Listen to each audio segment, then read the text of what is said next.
Okay, so here's my favorite thing about Framer, and it's one of my favorite things anyway. As a non-designer, non-developer, I'm recording this on the 28th of September.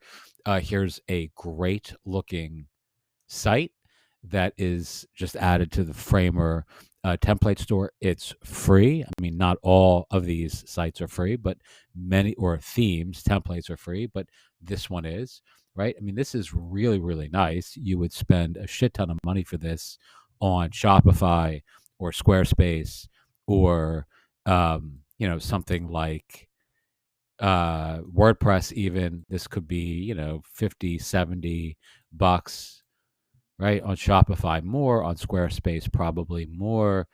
And this is completely free on Framer. I mean, not, again, all of these themes are free. I mean, plenty are fee based as well.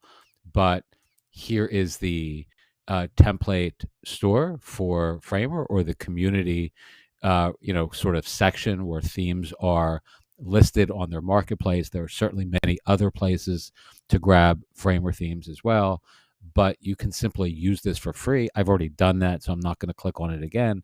But this essentially just gives you access to this particular theme, and here it is, right? So I just added this morning, and now I have this theme in my account that I can use to my heart's content, right?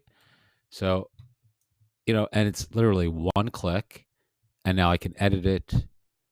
I can change all the elements, etc. And if you're working with clients and you want to give them a, kick-ass site and do it in a hurry, well, guess what? This is a really easy way of accomplishing that on a literal bootstrap budget. I mean,